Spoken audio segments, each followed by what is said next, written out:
পৃথিবীতে সবচেয়ে হিংস্র প্রাণী কোনটা জানেন? মানুষ। কেন এই কথাটা বললাম? বিদ্যুৎ চালিত গাড়ি, যেটা বর্তমানে টেসলা কোম্পানি তৈরি করেছে, যেটা ব্যাটারি দিয়ে চলে, সেই গাড়ি আবির্ভাব হয়েছিল কত সালে জানেন? ইটালিতে সর্বপ্রথম বিদ্যুৎ চালিত গাড়ি, শুনলে অবাক হবেন, 1900 সালে যাত্রাপথ শুরু করেছিল। সেই গাড়ির কাগজপত্র এবং বিজ্ঞানীকে পর্যন্ত গায়েব করে দেওয়া হয়েছে।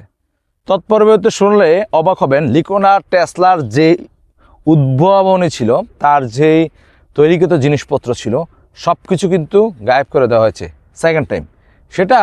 সে কিন্তু আপনার এত তারের কোনো প্রয়োজন ছিল না, সে কিন্তু তারবিহীন বিদ্যুৎ।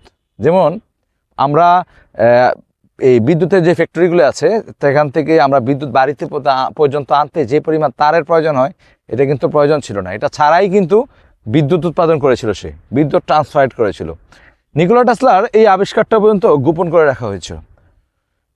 পরবর্তীতে 1980 সালে হাইড্রোজেন পানিবাহিত গাড়ি তৈরি করা হয়েছিল।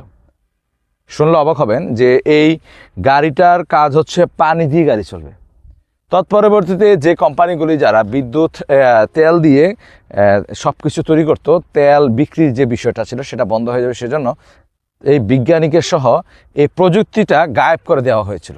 খুবই দুঃখজনক যে আমরা আজকে যদি এই প্রযুক্তিটা থাকতো, তাহলে কিন্তু আমরা পানি দিয়ে গাড়ি চালাতে পারতাম, হাইড্রোজেন দিয়ে গাড়ি চালাতে পারতাম। কিন্তু আজ কিন্তু আমরা এই হাইড্রোজেন দিয়ে গাড়ি চালাতে পারতেছি না, কারণ এই সিস্টেমটা বন্ধ করে দেওয়া হয়েছে।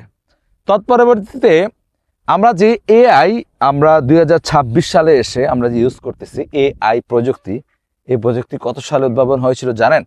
শুনলে অবাক হবেন। এই প্রযুক্তি 1956 সালে ডার্টমাউথ কলেজ শুরু হয়েছিল, জার্মানির একটা কলেজে। এই এআই প্রযুক্তি 1956 সালে শুরু হওয়ার পরবর্তীতেও আজকে আমরা এআই প্রযুক্তি থেকে বঞ্চিত ছিলাম। আরও কোন কোন প্রযুক্তির জন্য অপেক্ষা করতেছি? এই প্রযুক্তিগুলো কিন্তু আমাদের কাছ থেকে বঞ্চিত করে রাখা হয়েছে। এবং আপনি দেখবেন তৎপরবর্তীতে একটা সময় এসে এই প্রযুক্তিগুলাকেই তারা ধীরে ধীরে রাখতেছে।